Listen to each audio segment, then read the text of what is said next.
All right, I'm liking the style of walking and talking, and I've heard good feedback already on, it doesn't look too bad, the lighting and stuff. So anyway, I'm gonna continue it. Sorry, my hair's a little bit messed up. I just went into like a Japanese onsen and sauna. Uh, if you're thinking to ask, yes, if you're thinking to ask, everyone in there is naked, and that's just normal. I'm on a bit of an exploratory walk at the moment, but I already know what I really want to do, which is drink a little bit more sake. When I was sitting in the sauna with all the other naked men, but seriously, when I was sitting there, I was having some thoughts. Uh, it's just as funny saying that because I know like a lot of Americans might think it's a little weird. Even even when I was telling my girlfriend that I was in the onsens, she's just like, "What?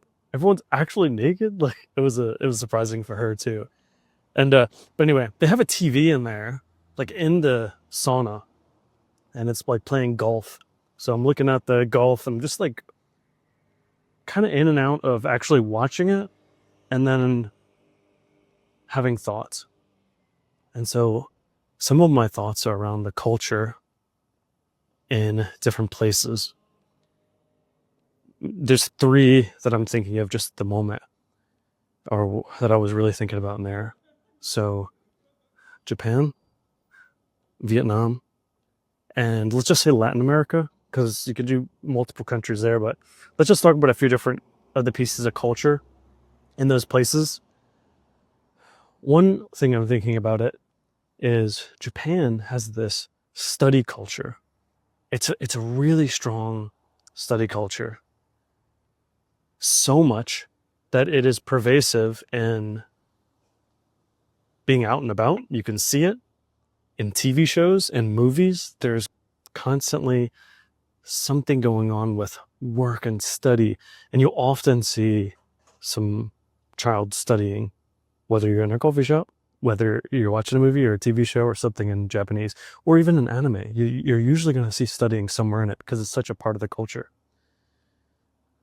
So Vietnam does not really have a lot of movies, TV. They don't really produce a lot of that at the moment, and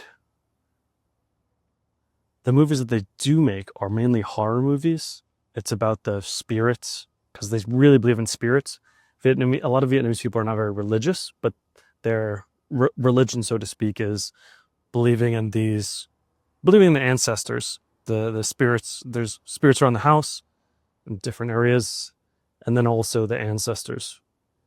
And so there's all these horror movies about ancestors and stuff like that. But around going to coffee shops, you'll just see people hanging out at coffee shop. They're not really there studying. It exists, but it's not pervasive in the culture. Mainly, what you're going to see in Vietnam is children running around screaming, and it's going to be loud, like super loud, like everywhere you go. You're not really going to find peace, especially in a city. And in Japan, it's very peaceful. And every coffee shop that you go into, that seems like part of the culture. All right, I mentioned Latin America. Well, in Latin America, this is going to not be on the necessarily studying thing, but it's a romantic culture. And I think a lot of you have heard that before, but if you've been there, you can see it in many different ways. But one of them is if you're walking down the street, like, here's a street right here. If I'm walking down the street, I might see a couple making out right there, another couple making out right here, maybe some pushed against the wall back there making out. I'm not joking.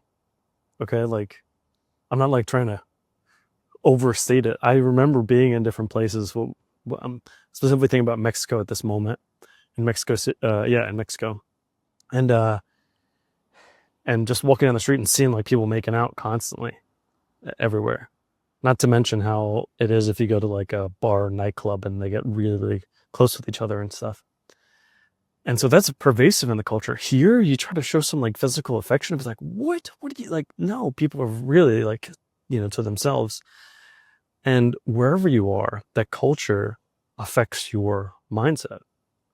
I mean, unless you're just strongly you no matter what, nothing can influence you. But usually you can be influenced by your environment. I am someone highly, highly, highly influenced by my environment. And so, for example, I'm here in Japan and it makes me want to study. The first thought I had when I'm sitting in the sauna was, I've been feeling so good about going to coffee shops and going to read and study, and I don't always feel that way.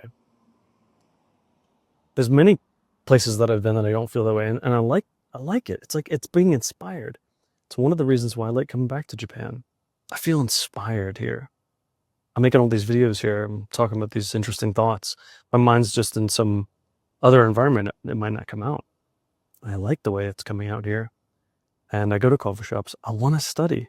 It's like making me excited to try to study a little bit of language. Additionally, here I'm like learning. The question comes in to myself, can I take the feelings that I have here and bring it back to Vietnam? If you've ever been to a presentation or seminar, or maybe if you're religious, you go to church, you go to like a sermon. Yeah, that's the right word. And you feel this strength and this power to do something. Okay. It could be seminar, presentation, sermon, event, whatever it is. You feel this power. It's great. But then when we leave, maybe it fades after a month, maybe just a week, or maybe just a couple days or a couple hours. That feeling will fade away. And so my question to myself is, can I take this feeling and bring it back there? I'm starting to find sometimes when I have these feelings, I can take it back and have it for a little while, but then it fades.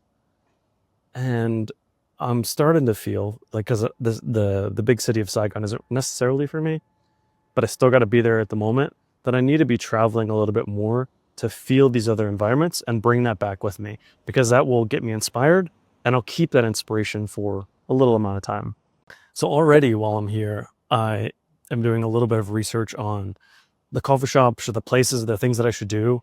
Like I really enjoyed the onsen and sauna, which is not really a thing in Vietnam. It does exist. Some of my friends that live there will say, "Oh yeah, it does exist," but it's like all the way in their area.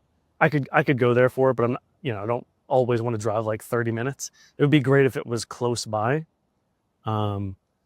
So I think like maybe up to a 10-minute drive is a reasonable thing for me to do. If it's more than that, I'm not really gonna, that light, I'm not really gonna be super excited about doing more than a 10-minute drive, because if it's short, I can make it a habit and a routine, because there's not a lot of friction. It's very easy. And then I'll do it often. But if there's, people going to a job and they drive like 45 minutes into the job, or get on trains in Japan and sometimes commute over an hour and a half both ways. I don't have to do shit like that. And I ain't going to. I have like so much freedom. I want to live the life that I want to live, and I don't want to waste time, sitting in traffic or taking long drives in traffic. I'll say I would happily take a long drive if it was a beautiful scenery. Like I miss being in the beach where I could just drive next to the beach or drive up the mountains. I miss that, and I will get back there. Anyway, I'm getting back to rambling on this stuff, but just wanted to point out the 3 different things on the cultures. And I really do admire Japanese culture around studying. I really do. I mean, it's pervasive in the culture. You also see when you go to a coffee shop, people studying everywhere. I mentioned the thing about Latin America, but also all their movies and dramas and stuff like that. There's so much romance in it, so the culture in a country is pervasive as well in their movies and everything else. And I love that about cultures, the uniqueness. So I told you about the onsen I just went to, but it's also a gym. So it's a gym and then an onsen. So I got a workout in, really relaxing time in the onsen/spa. Now it's time to go drink some sake. See you later.